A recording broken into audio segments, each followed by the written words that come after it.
Now, we're told B12 is important, and it is, and it's an airborne bacteria.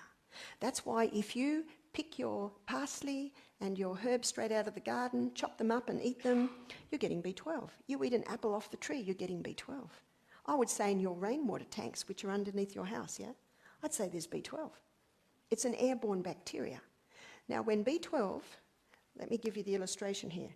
When B12 is in food, it's linked with an R protein. So this is B12, this is R protein linked together.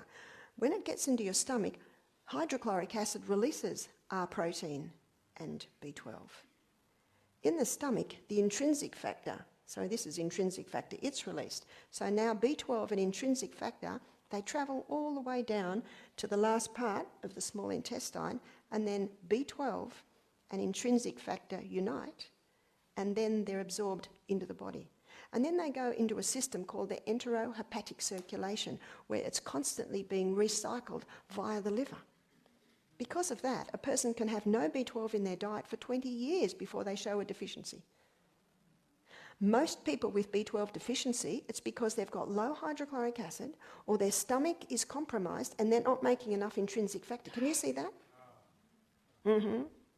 Meat eaters and vegetarians alike can have B12 deficiency.